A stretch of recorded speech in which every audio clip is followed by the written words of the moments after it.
Okay, so in this video, we're going to cover the 4C's of me, the Office 365 migration strategy. So why do we need a strategy? Well, for several reasons. One, there are new tools that solve old problems in O365.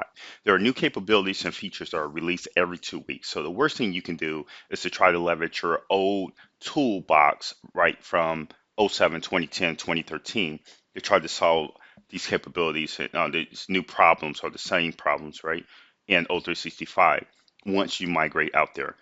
Take advantage of the new tool in the toolbox. So what we're going to do, we're going to talk about some of those.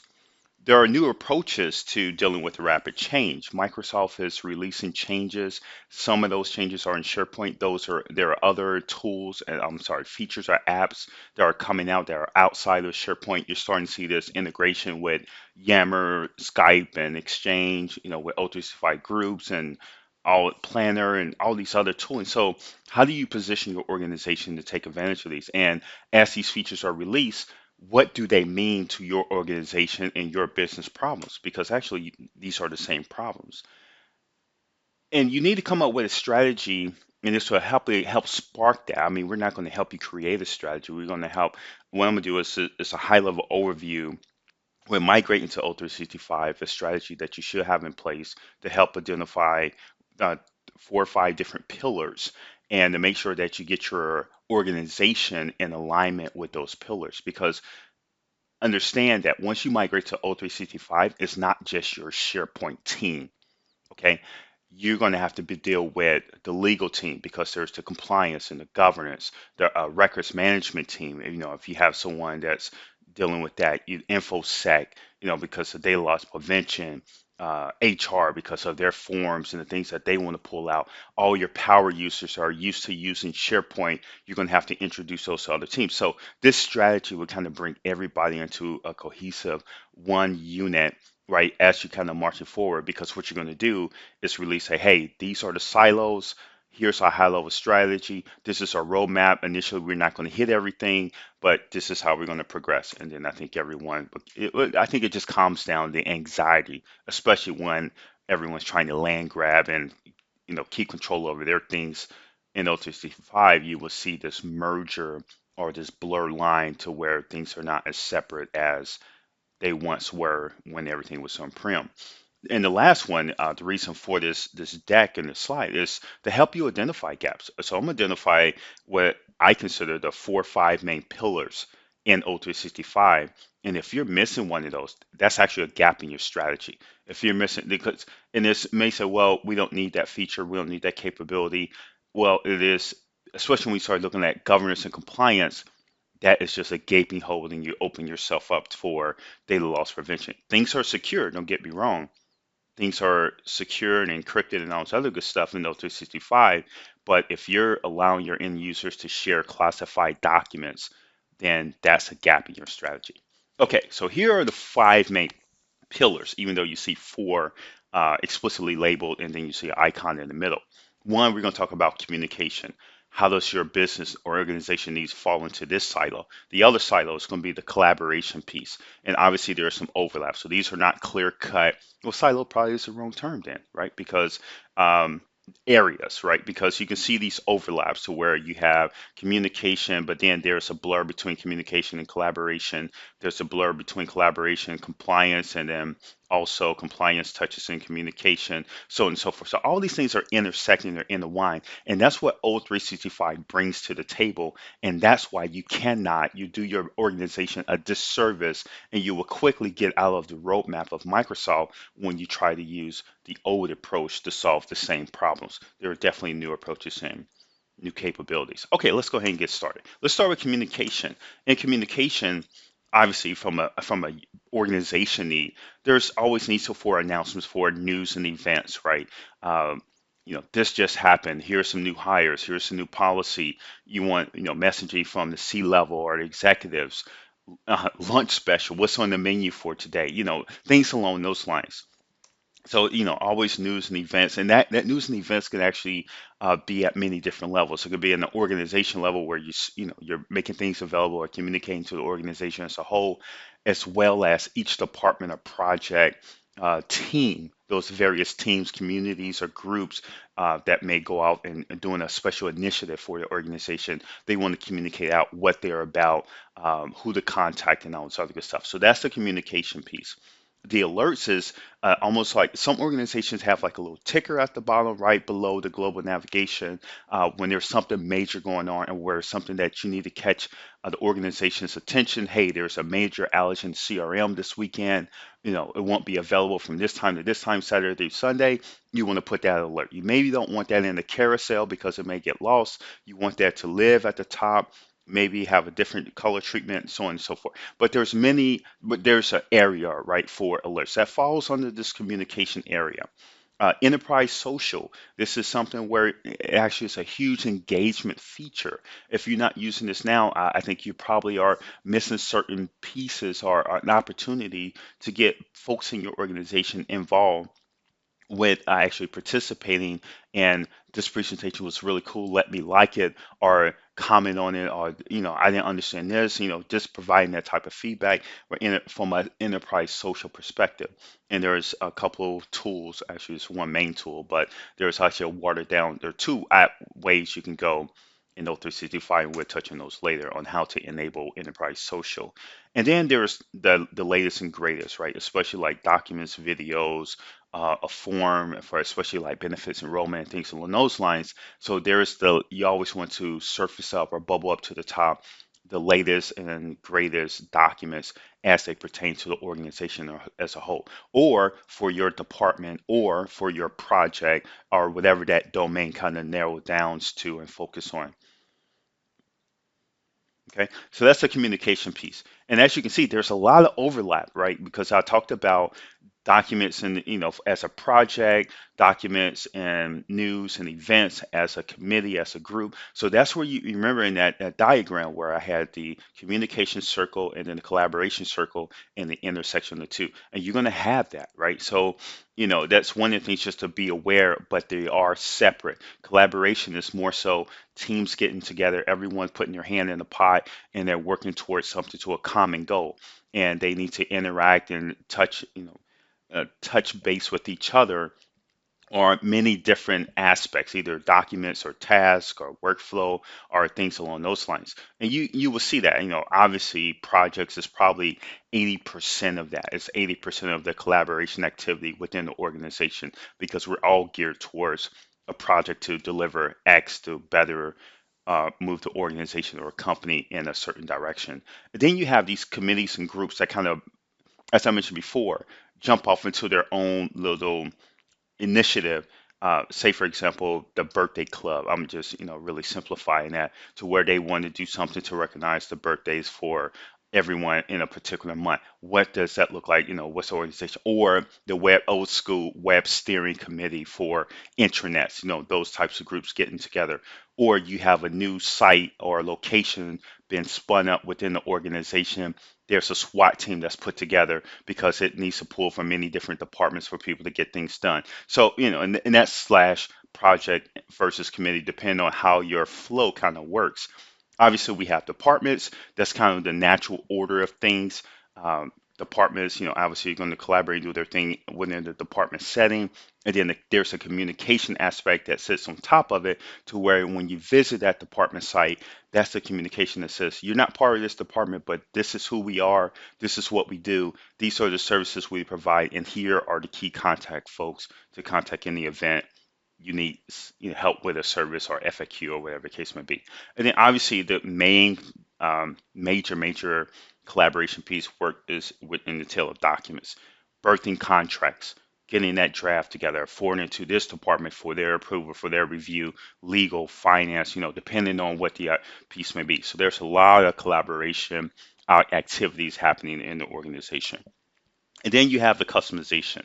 The customization, again, it feeds part of that collaboration piece that's the intersect to where you're birthing this document and then you need to forward to someone else to approve it because you have this draft state, or you have an HR form, right? The time off type request or vacation request form, getting that routed to the right approval and making sure that you have those vacation days in order to take off.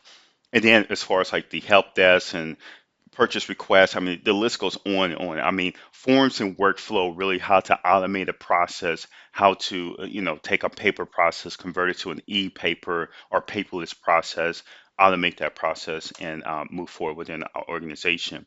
On the flip side of forms and workflow, you have those things that kind of push up against what power users are able to do, or even a light development to where custom apps where things get a little bit heavier and really more specific to developer capabilities and technology.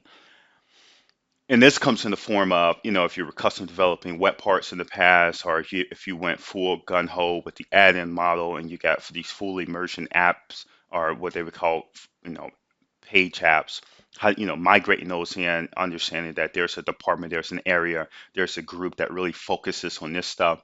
And then also in O365, I think you will find yourself doing more customization online than you did on-prem. And I say that because when you start to look at the other area where governance and compliance, there's going to be a lot of scanning of who did this, or you weren't, we want to make sure this is locked down. We want to make sure this setting is in place. And when you do this self-service and you allow your organization to go off and kind of do their own thing and everything's not funneled through IT, you kind of get this, that's the backlash of it, right? You want to make sure that people are conforming to things that help protect the organization, protect them as well, protect the data. So you're going to have these scans and batch jobs running in the background to ensure the governance policies are intact and in place. And there's some out of the box ones that kind of help minimize some of this.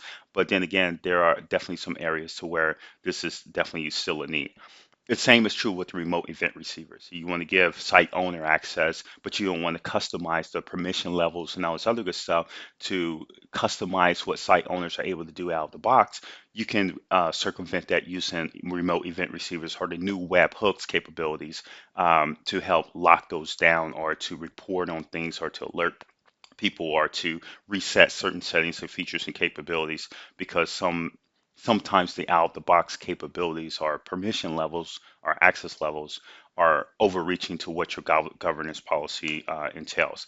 And then as far as customization, you're going to have those line of business integrations, right? You're going to have integrations maybe with your ERP, to where a process may trigger in the ERP and then the results to something that's in SharePoint, or the reverse, to where you start the beginning of the process in SharePoint, and then one of the legs or one of the activities within that flow is an ERP, record creation or trigger or whatever the case may be. The same with CRM. As you kind of have, like, you want this cohesive plea as much as possible. And this is part of the roadmap, because I think this is the area where things just kind of takes time to kind of get there. But I think it's always the intent of the organization to kind of have everything in one central location, though you have many apps running in the organization in the background, focused on different areas. From a user or a worker or info worker perspective, you want to have those access and those access to those apps, or um, navigation to those apps easily accessible and within the context of where that information worker is working, or else you end up with a bunch of bookmarks on your browser, and sometimes you can help circumvent that. Okay, so that's the line of business integration. And now let's get into the fourth area, which is the compliance and governance. And we kind of touched on this, right? The governance is when you want to kind of protect the organization, protect your folks to where they're not doing something out of the bounds. They're not sharing highly confidential information. You probably do not want certain information to be broadcast in the organization. You want to limit their communication and their reach in certain aspects. If you're talking about a project, you want to only broadcast with the project. You probably want to limit how much they're able to communicate to the organization as a whole, right? And have those approvals and processes in place. So that's going to be more of the governance. And then the data loss prevention. Again, by nature, but not by nature, but by default, Microsoft put a lot of effort and technology and expertise into encrypting and safeguarding your information in O365. But from a human perspective, if if you give me access to share externally and I'm sharing external, highly confidential documents or highly IP documents to a Gmail or Yahoo account, that's the data loss prevention that you want to have those policies in place to prevent.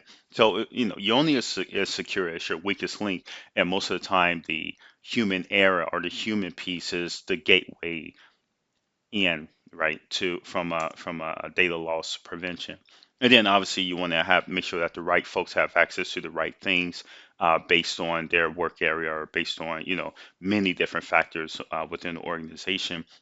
So obviously there's going to be that security and that compliance.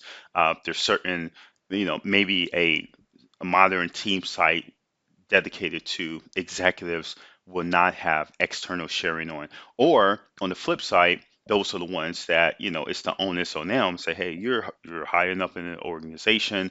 We're going to enable external sharing only for you guys because you're communicating with a lot with vendors, customers, partners, so on and so forth, where you actually may be sharing highly confidential information. But you want to make sure that the audit logging, the reporting is in place just in case something happens. You can see there's a paper trail on the activity centered around that scenario situation. Obviously, there's records management and retention. I think this is one of the gaps I see often within the organization, especially smaller organizations. Depending on the industry you're in, there may be a requirement or legal, from a legal standpoint, maybe you only want to hold on documents that were not modified in 7 years. You don't want to hold on to those. Or, there's different classification of documents where you have to hold on things longer, or based on the type of document, or if it's a contractual agreement, and so on and so forth. So that's that records management and retention. And all that kind of falls under this compliance and governance. In addition to, last but not least, is the document classification. Because if you're not classifying your documents that this is highly confidential, this is internal only, this is okay to share with customers and to the public, and so on and so forth, um, as built in, there are labels and classification capabilities, and based on that labeling, it will treat that document in a certain way. It will block it from being shared externally, or it will block it from being exposed in the I'm gonna make this up, like the search results as an example, but it just puts in the protection that's needed for that type of information that's stored in the document. Okay, so the last one, which is the centerpiece that we saw in the diagram, is the me. And the me is really the individual. Once you put them out in O365, just from a productivity standpoint, you want to put as much information to the fingertips of that user as possible. And from my experience, the one thing I've seen is that recent documents is key, right? Especially when you're doing multiple devices. So I can start up a Word document and start editing the document on my mobile phone. And then when I get to my desk, I want to be able to pick that up right where I left off. And I need that at my fingertips, right? Like for an example, the quick access, or when you fire up Word, the recent documents here, and capability. So picking up where you left off and taking into account the multiple devices is a huge win from a productivity standpoint. You don't want to be working on a document then lose it within the shuffle of the other documents that you're working with, and it's hard to locate or find it. The same is true for the task. Because we're project driven, projects are 80% of the activities within the organization. What am I working on now? What do I need to work on? What are all my tasks? And then there's cross teams, right? And cross functional teams. And you have individuals that are shared across teams. So you have 3 or 4 tasks due this week from team A, 2 or 3 tasks for team B, and then you have your tasks for your personal stuff or your individual items that, oh, I got to set up this meeting, reminders, and things along those lines. So how do you bring all that together with the task on the individual? And then, as I mentioned in the first bullet point, the multiple devices. More and more individuals are going to the organizations with many devices at hand. You have your mobile phone, you have your tablet, you have your laptop. You have to be able to navigate or play between the three seamlessly without gaps in areas, right? You don't want to have to always tote around your laptop because you need access to a certain document that you can't not access on your phone or your mobile phone.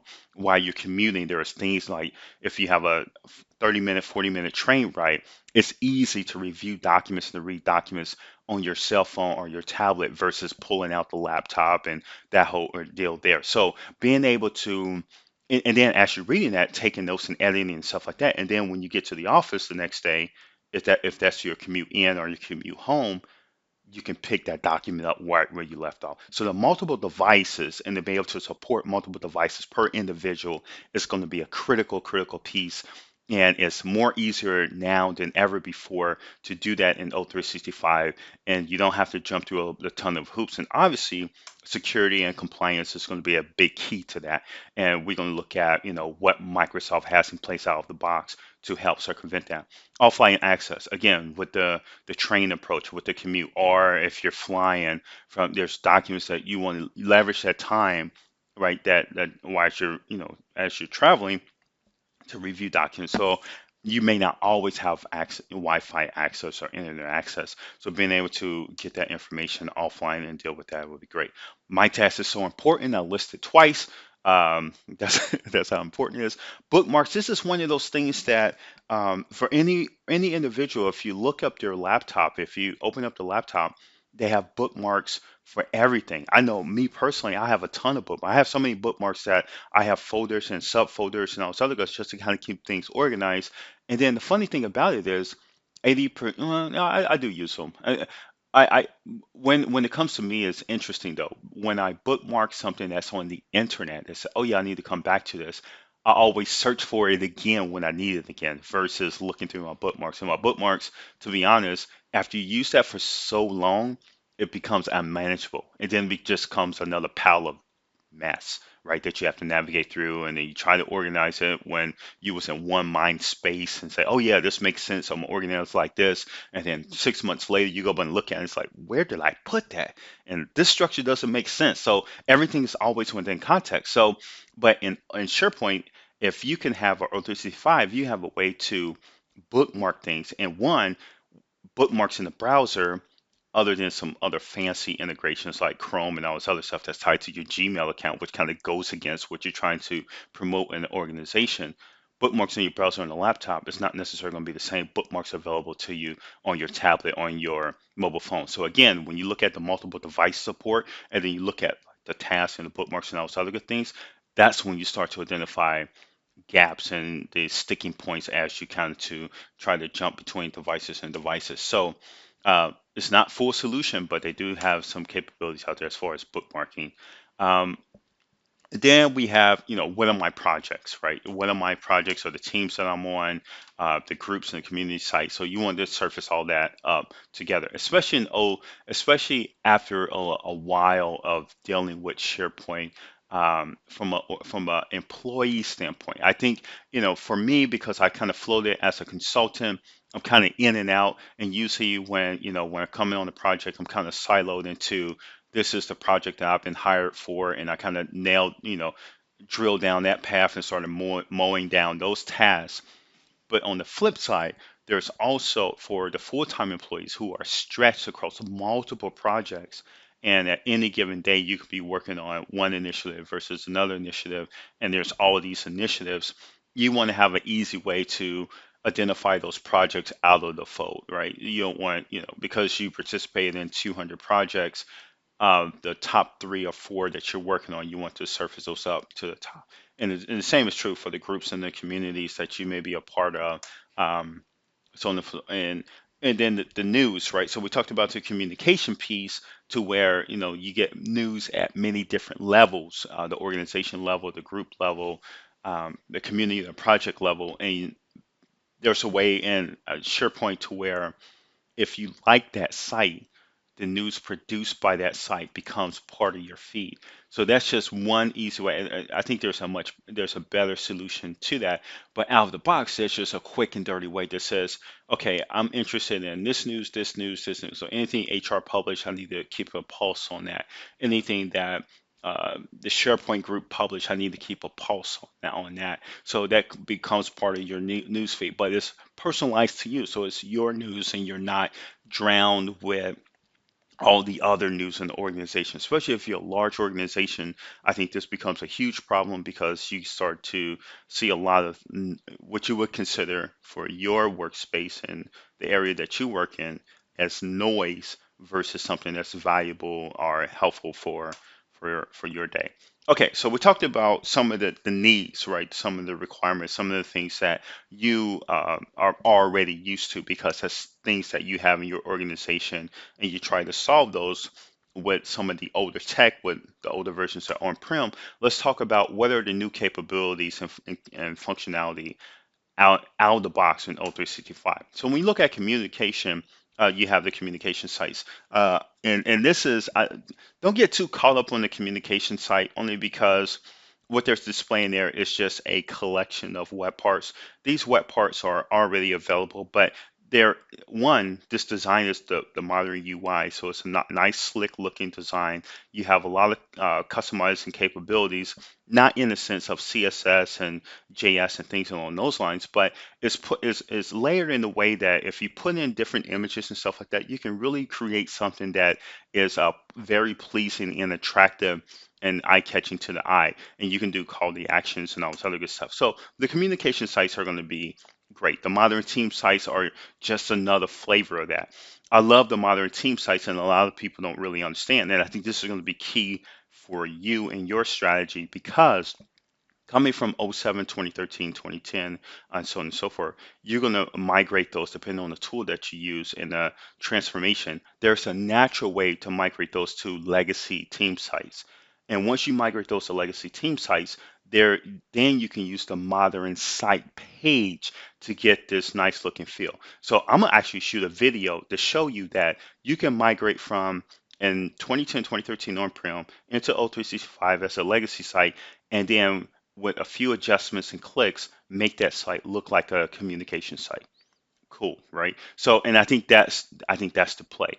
And I think another reason why that's the play is that because with these modern team sites, as flashy and slick and nice looking as they are still missing some key capabilities and features that are not yet available. So when I say not yet available, you may find yourself having to resort to a classic page, and only when you migrate to a legacy team site will you have access to those classic pages. So, that's just another thing to be aware of. But I'll shoot a video and we won't go into much detail with that. As far as communication, again, as I mentioned before, all of the web parts used in that communication site are available to the modern team sites and the modern site pages, and and that's what enables you to make a legacy site look like a communication site, even though the guts of it is legacy. But then again, on the flip side, you have access to those legacy pages. They have a product called Sway. To be honest, I haven't used it, but I just poked around in it just to take a look at it. But it's just another way to communicate out. You can create a very nice brochure. You can create something that looks like a PowerPoint, a nice deck, and it's just very easy to use. It's all online. You can integrate those within a SharePoint site. So it's just again, just another tool in the box to, I think the marketing team or, any communication team will be able to love Sway because it gives you a nice way to mix text, images, video, all within the same flow, really to help enhance the storytelling. And there's some editing capabilities, nothing that's too crazy. But and that's another thing that, with editing and styling and custom UI and all this other good stuff, uh, the cool thing that Microsoft is doing is that they're keeping the power users within the guardrails to where it's like, yeah, you can change this, but it's only the bold underlying text with all this other good stuff. So whatever you're producing fits naturally within the UI of the context of the modern UI, and you don't feel like someone's going out of bounds. You have video. This is another cool thing that I just don't think. I think you had to jump through a lot of hoops to make this work for on-prem. I think the story is probably a little bit better in 2016, but with SharePoint Video and the Video Hub or Stream, just really opens up the organization to communicate and from a video perspective. And I think video being the rich media that it is, and how if they say a picture is worth 1,000 words, what video is worth 1,000 pictures. I just heard that. I thought it was pretty cool. But it just you can convey a lot just through video itself and start to create your own YouTube portal within O365, which is in all this streaming and all this other stuff is taken care of for you. The delve piece, this is one that really just allows users to um, it's kind of a mix. There's some machine learning because it takes into account who you're communicating with, who you're connected with from an organization standpoint, and what they're working on, and highlight the things that they think you're interested in based on your activities in Surface O. So they'll say these are the documents trending around you. These are the popular documents. These are your most recent documents. If you bookmarked or favorite a document, all those will be there. Again, this is where the bookmarking capability will kind of help. And then as far as like your profile, listen out your phone, your skill set, and all this other good stuff. That's going to be the My Site profile, bits and pieces of there, a little bit more enhanced, a much nicer UI, but that capability is going to be in the Dell area. And then you have the SharePoint Home, and this is the icon that really just shows like all the sites that you recently visit, the sites that you're following. It actually has your news feed there.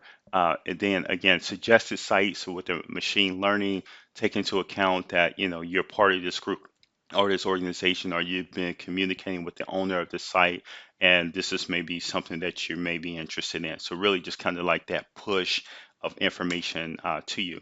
Yammer is going to be their enterprise social solution. Uh, to be honest with you, I think the integration with Yammer is getting better, especially as they try to, put those into teams and things along those lines. But it used to be where you had to go off and sign up differently with Yammer. I think that's gone now. But we'll talk about, how things are changing rapidly under the covers, and sometimes it just really takes a POC to go out there and see if this is a right fit for your organization. If you don't use Yammer, there's also the SharePoint newsfeed, which is just going to give you very light social pieces. I think it's so light that you probably can't even label it enterprise social, but it just allows you to comment on certain documents or post like certain comments or posts, but and do a light discussion within the context of pages and sites and things along those lines, but very, very light social components of it. And then obviously you have the publishing site, and I think this was our go-to, right? With the legacy team sites, the legacy project sites, and then the publishing sites. This was kind of our go-to. I would say definitely use this lightly. If you have any publishing sites coming from your 2013, 2010, or '07 on-prem, figure out a way how to migrate those to legacy team sites.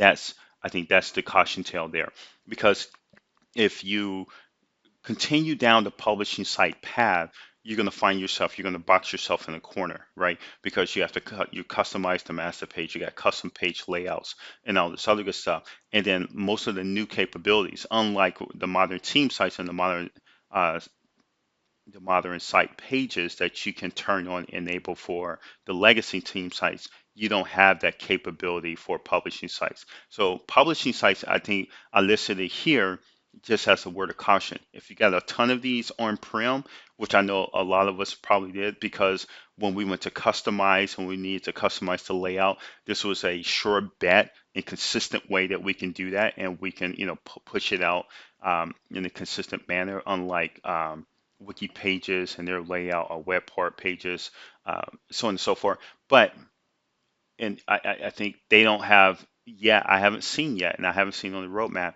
a solution to where they're integrating the modern capabilities and the new web parts and modern web parts and that whole publishing flow within these legacy publishing sites. So if you can, migrate off of these when you do your migration to O365. All right, so let's talk about collaboration. MS Teams, I think, is the new kid on the block. It seems to be a huge hit for Microsoft. It's just a different way to collaborate and communicate from a project, community, group standpoint. More of a, I think they call it, what they call it? They call it, I forget the key term, the jargon that everyone's using now. I think it's communication, collaboration, or something like that. But it's more of it's more chatty, right, than everything else. Where, if you look at the legacy teams, that's going to be probably more, or the modern team sites more document or data driven. This is more communication driven. But it really, I mean, MS Teams, I think a lot of folks like it because it cuts down on the need of a lot of that email, right? So you don't have to, when you send an email, you always have to put it in context of what that email is about. Use the subject line to create context on what the body of the email. Here, you can speak in short-term MS Teams because if you're in a team, you're naturally part of the project and that conversation is all related. And then to find previous conversations or previous ideas or documents and all this other good stuff, everything is just right there within the context of whatever you guys are talking about. So I think that's why it's become a huge, huge hit. And if you're familiar with Slack, that's something you're already accustomed to. You just get a much tighter integration with O365 with MS Teams. Modern team sites, again, this is going to be more data driven than communication driven, unlike Teams. So just another way to communicate.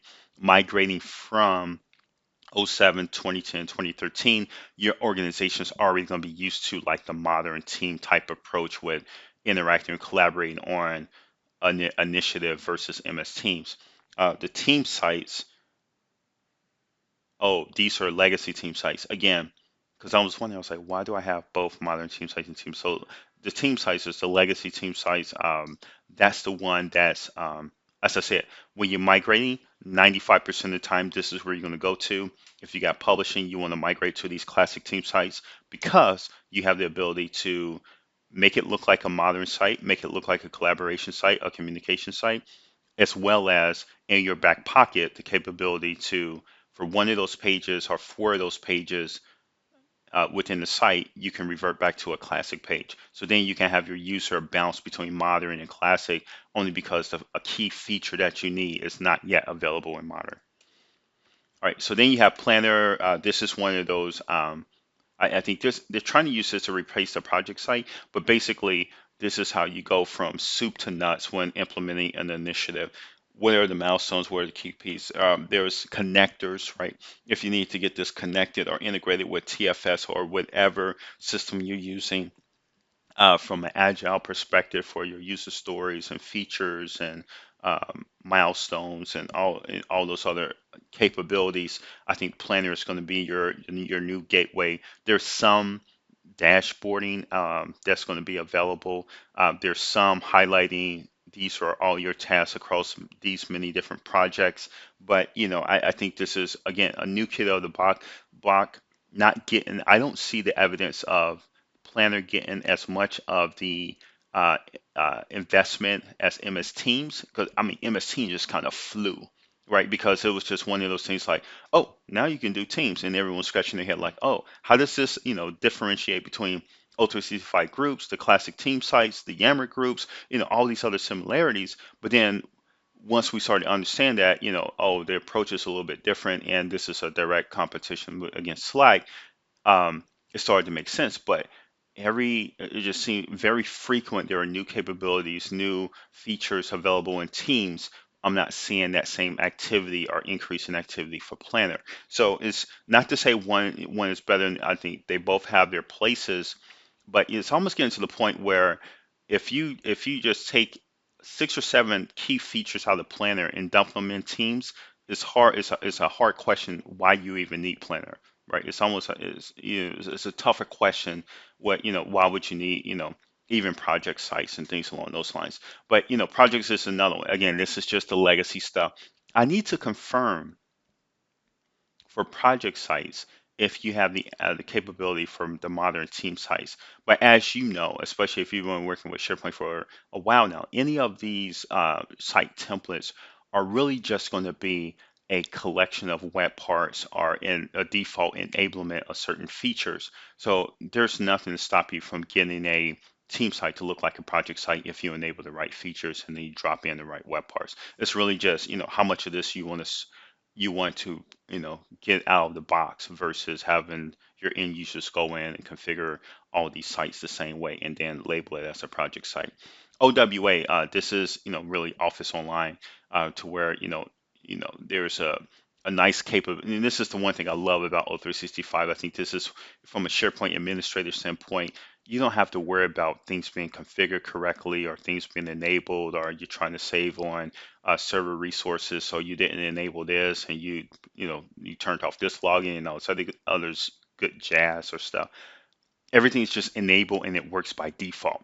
And that's just one headache you don't have to worry about. OWA is a prime example of that. Do you want to enable read only or should it be read write? And how do you want to deal with that nuance and all this other good stuff? And, you know, what version of O3 Office are they on? And does this work? Does this not work? I think once you get the O365 and you buy that E3 license and everyone gets, now is able to download 2016 and all this other good stuff. Now, can your hardware take in 0360, 2016 Office and all this other good stuff is a different question. But the capabilities are there, the licensing is there, if there's going to be, it's going instead of it being the majority, it's going to be the edge case when people are not on the latest and greatest stack. And I think from getting a lot of this stuff to work out of the box and take advantage of these capabilities and features, that's just one headache that you don't have to worry about. And I really love OWA because if I don't have time to download or I don't want to download a 128 meg document, I can just view it in the browser. Really depending on the type of device I'm on. And just that type of capability, that like editing and reading and collaboration, all that stuff in the browser without having to download that document, I think it's a huge win.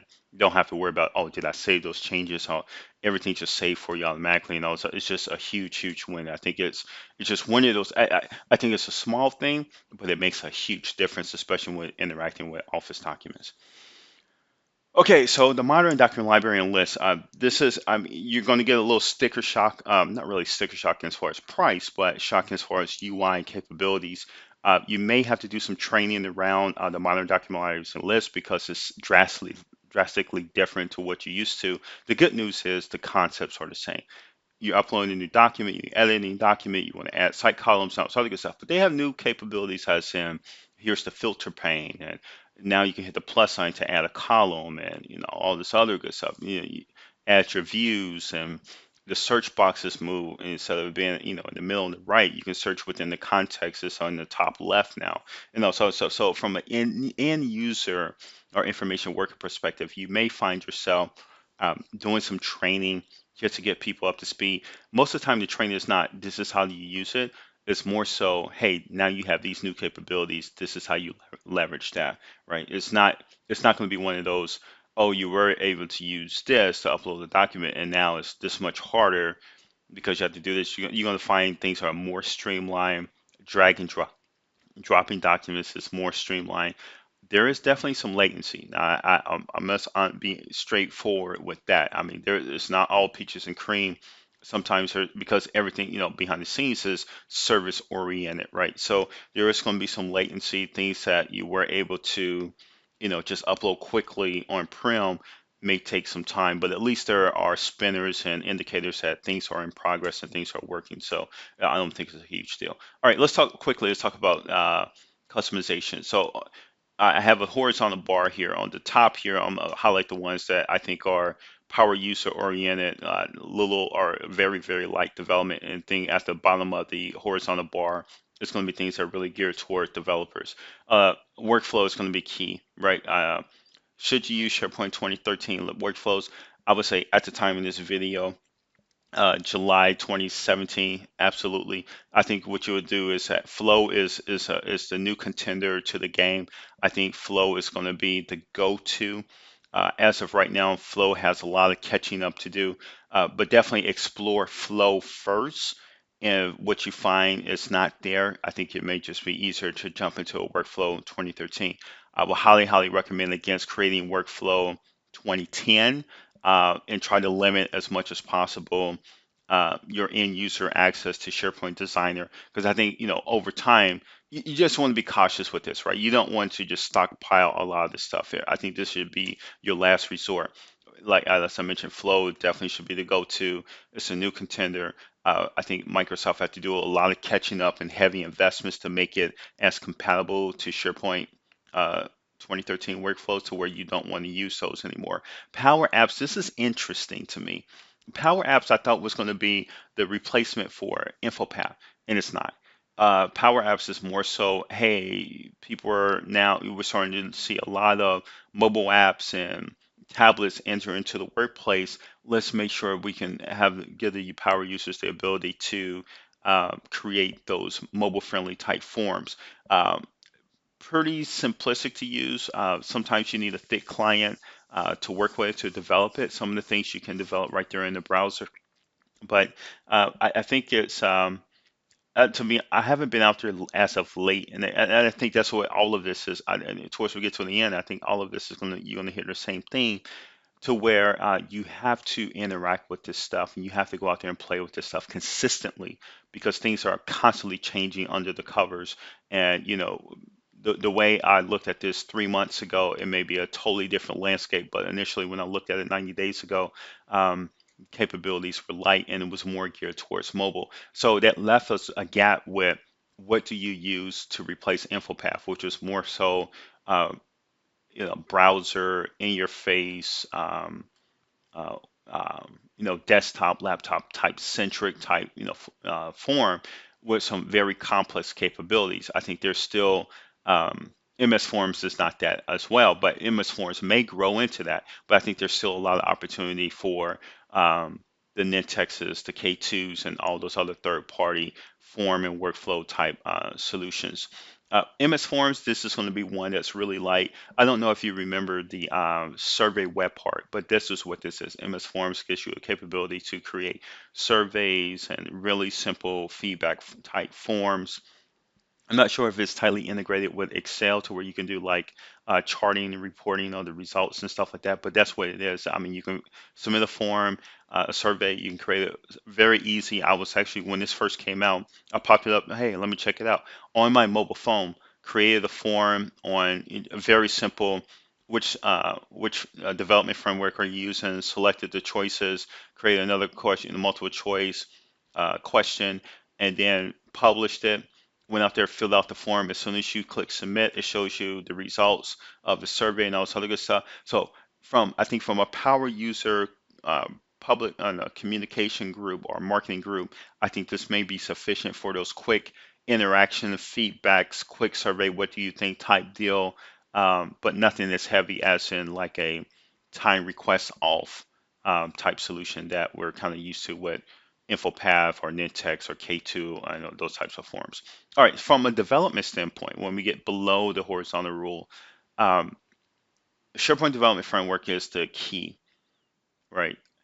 If you're on-prem, you're used to the WSP type solution, the feature framework type solution, to where you got site templates and web templates and on feature activation, you got this event receiver that's executing and doing all this cool, slick stuff. You got all your web parts and WSPs, full trust code, all that stuff is gone. You can't even do that in SharePoint Online. All right. So, getting up to speed with the SharePoint Development Framework would be my number one recommendation when you're looking at customization. Even with the add-ins, I think we went kind of down the add-in model because that was the first step to migrate from full trust code to more of a service-oriented architecture. What remote, what client-side object model, the remote object model, and all this other good stuff. Now we're kind of migrating to more of a heavy front-end development, get your JavaScript front-end development framework in place, either be React, Angular, so on and so forth. But this is definitely the go-to. Uh, this is going to take a lot of training or a lot of redevelopment of your developers to get on board with this. You're going to have to reorganize your standards, your development standards on how your organization plans to move forward. Do not fall into the trap of chasing every shiny framework that gets released. Every 18 or 24 months, there's going to be a new framework, a new contender to the game. As of right now, you have this is the recipe I would put out. If you wanted to do a quick playbook on this, focus on uh, out of the box REST API, right? Get your dev team deep and involved with understanding what the capabilities and the limits are there. Understand the Graph API. There's a new version that's already in beta for the Graph API or the Microsoft Graph API. This is just going to make things a lot more easier, and it's going to be overreaching. The out of the box REST API is going to be in the context of SharePoint. The Graph API is going to include SharePoint, Office, Skype, uh, maybe Planner, maybe Teams, maybe all these other products that sit outside of SharePoint. It's going to be more of a O365 API. And I took a look at it. I think the capabilities are light, right? But what they have in beta is extremely cool, and I think it's going to make a lot of the things that we had to jump through a lot of hoops to do easier. The third REST API, everything's REST API if you haven't figured it out by now. The third REST API solution would be custom web APIs hosted in an Azure or on-prem type solution. Now, your custom REST APIs do not have to be Azure, right? Your custom REST APIs can be uh, on the on-prem server, but the argument becomes if everything else is in the cloud, why would you bottleneck everything to go to this one server in the data center that sits in Chicago, right? Especially if you have a global footprint. Azure is going to be probably the more natural fit. Or you can do AWS or you can do all the other good stuff. But when you look at Azure, do not just default to a virtual machine, a VM, right? That's what we have here on prem. You know, if you're in a data center to make things light, of course, you're not going to go out there and order a server. You're going to go out and spin up a VM that lives on the host and get things done a lot quicker. That's just, that may be a little bit heavy-handed in the cloud. There are other options there. So take a closer look at app services and its capabilities and what it brings to the table. Azure Functions, its capabilities and what it brings to the table. And then something new that's on the horizon. And I'm not sure how it all fits, but from on the surface, when I took a look at the Docker containers, I think it's very, very interesting concept. A very light footprint and all this other good stuff. So, you know, definitely look at that, but just don't default. Again, the theme is don't default to your old solutions to solve these old or common problems. Take a look at what's new in the toolbox because it's going to make your life that much easier. And when you're dealing with Azure, because now you're being charged meter, right? Charged by the meter and the meter's running, you definitely want to make sure that you're choosing the most efficient solution for your service and the most cost efficient solution for your service. And just by default, to something that you're used to, by nature, that's what we kind of gravitate towards, but it can be very costly in the long run because we didn't do our due diligence up top. All right, so that's the SharePoint development framework. So you're going to do your REST API stuff. You're going to look into your Azure. As far as the front end development framework, I would highly recommend sticking to the Office UI Fabric versus Bootstrap. Office UI Fabric is going to make all your custom web part solutions that you develop look naturally like they're part of the modern UI because that's what Microsoft is using, and it's managed by the Office UI Fabric is a Microsoft framework. So definitely use that as the front end framework. Now, when you go to development, front end development frameworks, you're going to be kind of open. Um, I'm an Angular person. I have a lot of experience with Angular. Just now getting into probably as of the past 12 months or so, the components of Angular, the component model, which is like the 1.5 plus and then the Angular 2.0, and that's exactly what React uses. The component model it's just a nice pattern or framework pattern on how to custom develop. I would stick with React and Office UI framework. That would be my recipe.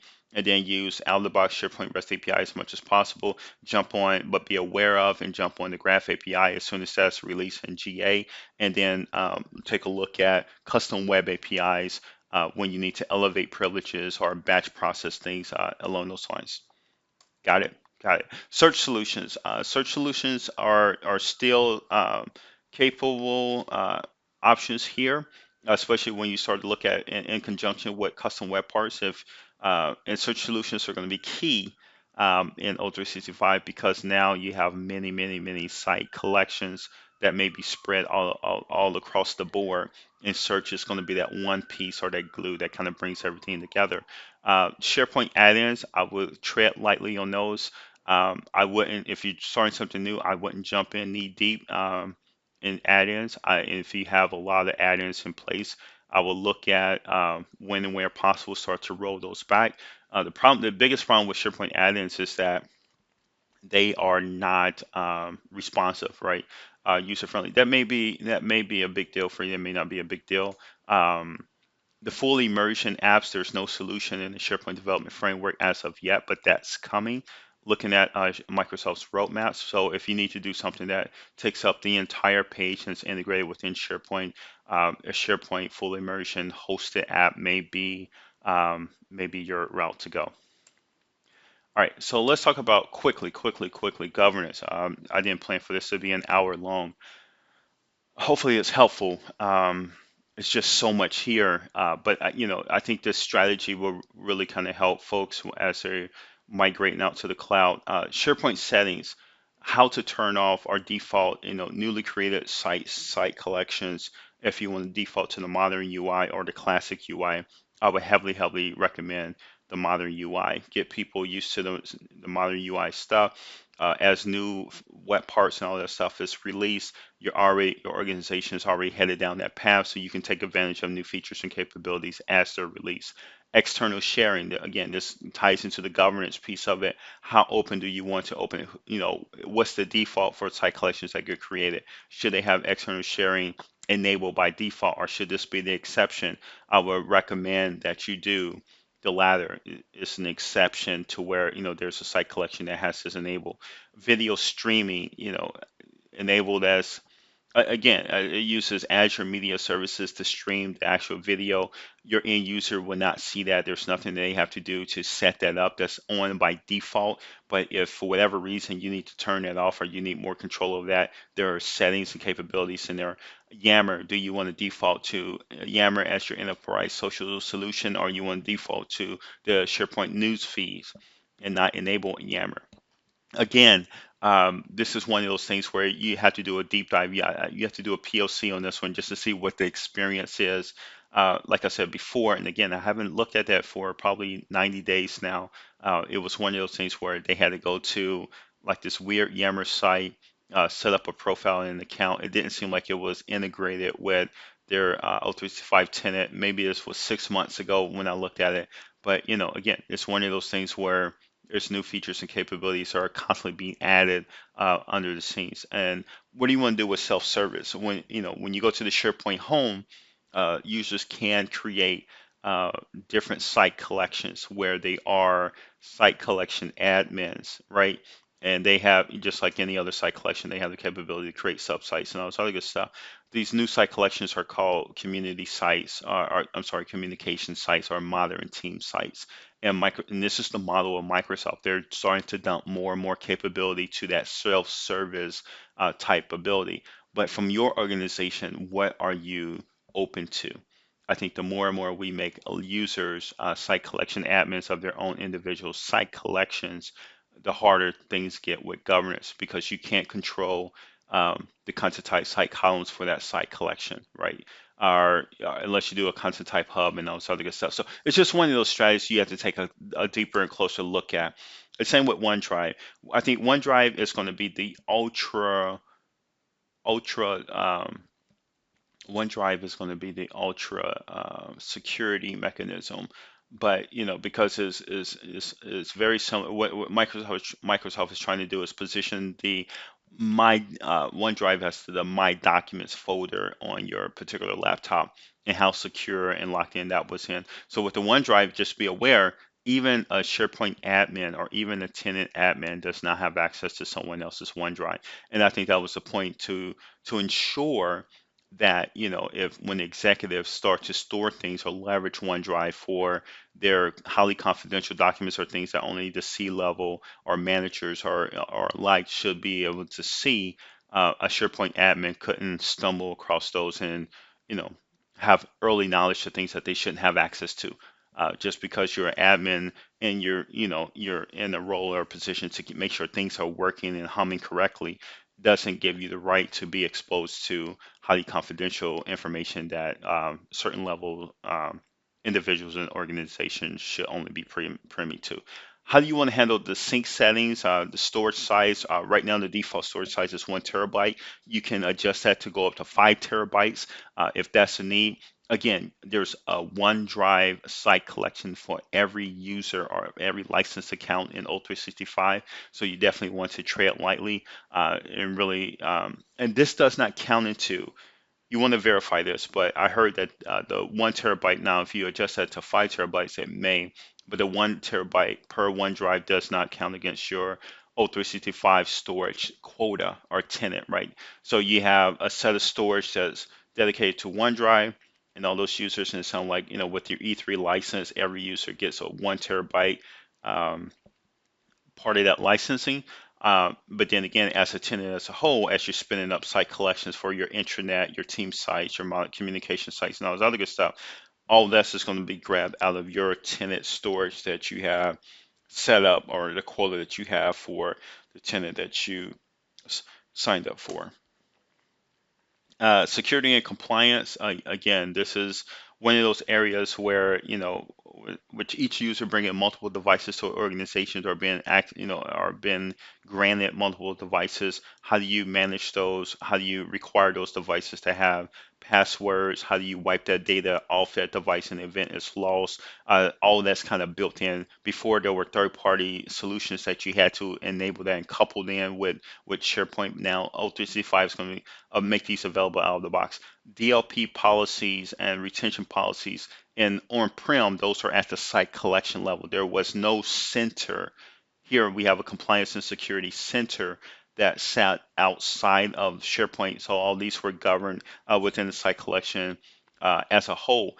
That all that capabilities and functionality is now being pulled out to a central location. So now you can govern all your site collections and all your OneDrives into one central location. So that's a major move there. And if you don't have a DLP policy, you probably want to go out there and take a look. The cool thing about this Search Security and Compliance Center is, one, they start to roll out certain policy templates based on different verticals. So if you're in the financial industry for a UK for a particular country, they have went out there and gathered what the majority or the obvious, right, regulations and compliance and policies and retention policies and all the other stuff. So you can go out there and find it, enable that as a starting point, and then on top of that, you can layer in anything that you need custom within your organization. So definitely take a closer look at that. And then you got the multi-form factor authentication.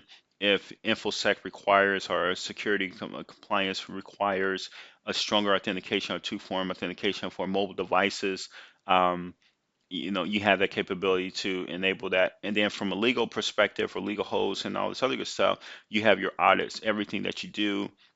And again, this is one of those things I talked about when you're doing the SharePoint admin that's on-prem, and you didn't enable logging or auditing and all this other stuff because you were concerned with the storage requirement that it required and all this other stuff.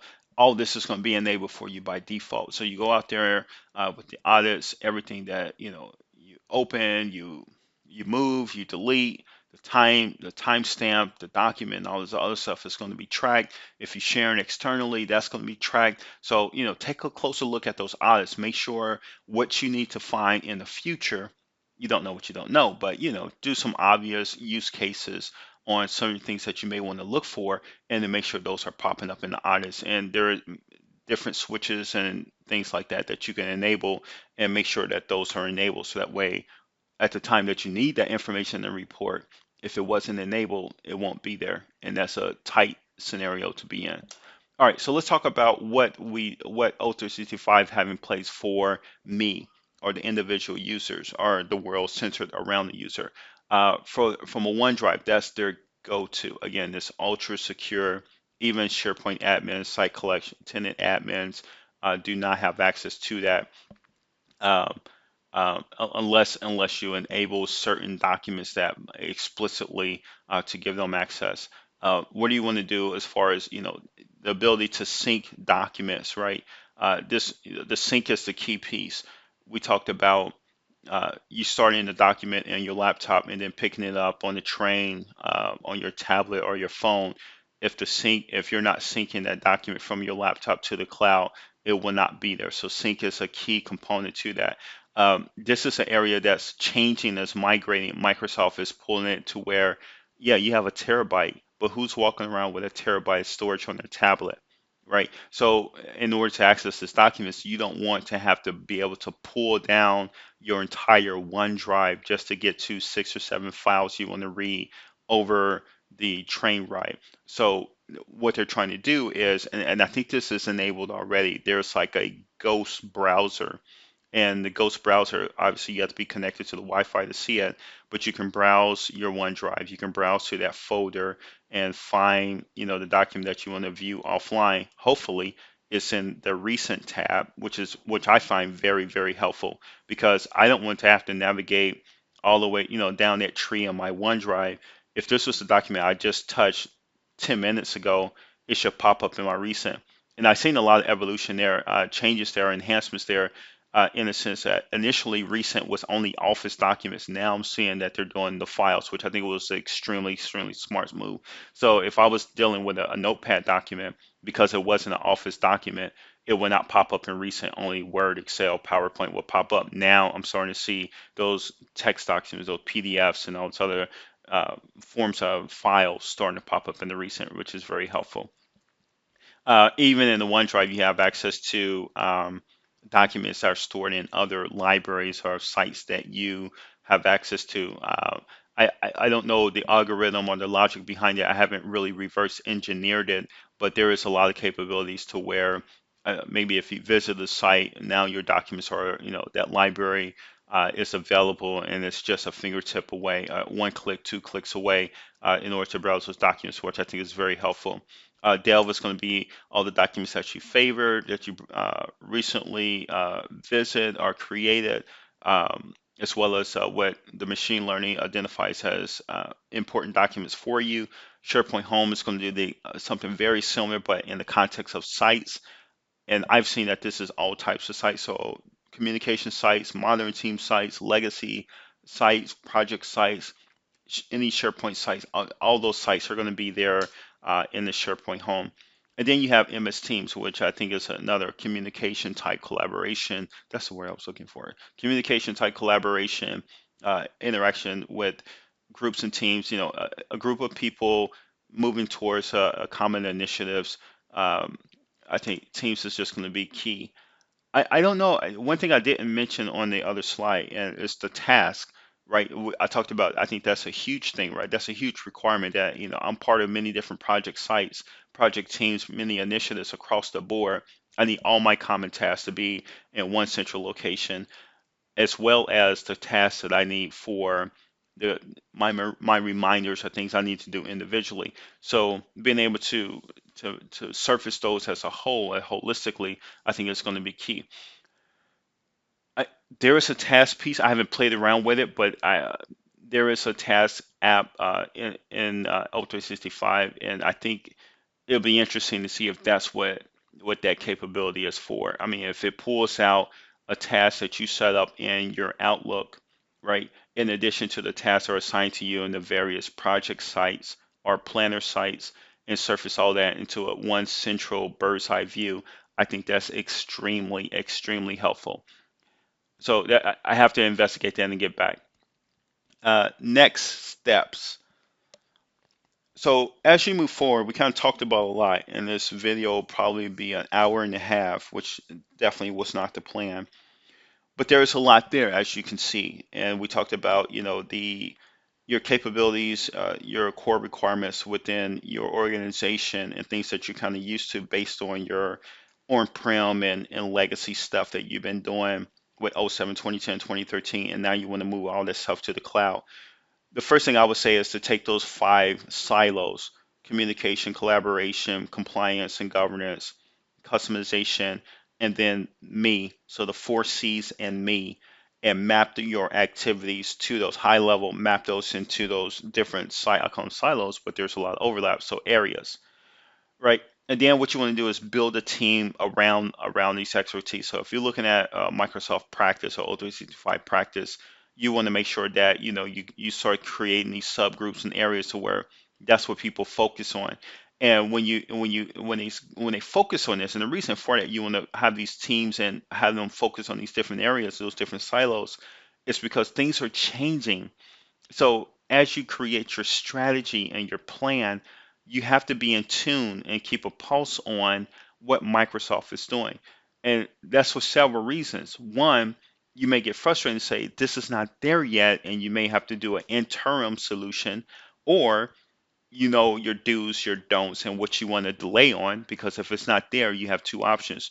You can go out and find an alternative solution, or you can somehow push the organization or the area to wait until things are getting better. And you're pushing them to wait because you went out there, you looked at the roadmap, and you know something is coming. It's just not yet available. That's the delay. So that's the 3D piece of it. So all these teams are going to go out there. They're going to explore what capabilities to get out of the box, understand how your current requirements map to these different areas, and what you should do, what you should not do, and what you should hold off on. Now, what you should do is hopefully should be the modern stuff, the latest stuff, the move your organization into an alignment to where Microsoft is releasing. That's going to allow you to take advantage of a lot of the new capabilities for free out of the box without a heavy customization. What you don't want to do is to understand that in O365, especially in SharePoint, there's a lot of legacy capabilities that are still there. There's nothing stopping you to go out there and create a bunch of publishing sites. I think that's painting yourself in the corner. There's no evidence in the Microsoft roadmap that they're even remotely adding modern capabilities to publishing sites, especially when you start to look at UI and web parts and that new model of doing things. So understanding the don'ts and having these teams in these different areas, aka silos, will allow them to understand the domain that they're working in, to go deep on those, and then understand and then create a strategy and a roadmap and keep a pulse on the Microsoft roadmap, and which I think is critical because you can go out there and customize just to understand in 8 weeks that capability is out of the box. And then someone may call you on and say, okay, we spent 500,000 here and 20 people or 10 people full time to work on this in the past 3 months. How come you didn't see this coming? And that's a constant theme. The pulse on Microsoft is a constant thing because new capabilities, new features are always being released. And that's it. That's it. Um, Thanks for your time. I really hope this was helpful. I'm very, very interested in understanding if you feel that those are the 5 silos that you can work within. Are there any edge cases or different, or maybe a scenario that I didn't even think of that do not fit in here? Uh, what are the questions that you have as far as migrations? What are some of the gotchas that you came across that I haven't addressed? I really do think that this strategy, the 4 season migration strategy, and understanding those silos and understanding the guardrails within those silos works in many different scenarios. I don't care if you're part of an organization with 200 people or 200,000 people. I think those silos hold true. It's just the teams that you use to build and to focus on those different areas are just that much larger. The business cases and scenarios, and I think the number of edge cases, the larger the organization is going to be that much larger. If you're a smaller organization, you have a lot of edge cases. Um, I, maybe this is not the right platform. That I mean, I will honestly say that maybe it's not a good fit. Maybe you're trying to fit a square peg in a round hole. I don't know, but I think high level with those different silos, and I think another thing what those silos do or areas is what they do is that they they build some sense of comfort on how to deal with like control chaos, right? There's new capabilities, new features being released all the time. If you understand that, which area or silo that they fit in, and if it's not concerning for you, because to be straightforward, I think most of these organizations, as they move out to the cloud, it's going to be heavily focused on one silo versus the other. All implementations, all migrations are not equal. You're not going to get a 20 split across the board in each one of those silos. You probably find yourself, depending on the organization you're in, very heavy in communication. Maybe you have a 60% there, and then maybe a 5% in the collaboration, I'm sorry, the compliance and governance stuff, or maybe a 2% in the customization stuff. Other organizations may be very heavy in the customization because they have all these apps that, they just going down the suite of apps type approach to where, we have an app for everything, an organization app for everything. And we're using SharePoint as a platform to deliver those or host those apps. Uh, so, your silo, um, can't think of the word, but your allocation, your silo allocation may be different depending on the organization. But there, I'm not going in with this. The intent is not to say there's a 20-20-20 and all of them, all those areas are created equal and they're evenly weighted. Just understand that there are 5 areas. Where does your organization fit? What's the allocation right mix for your organization, and how do you map your requirements, take the technology out of it, how do you map your requirements to those various areas, and then kind of go from there. Thank you so much. I'm looking forward for your comments. um, Again, any questions, leave me a comment and we go from there. Take care.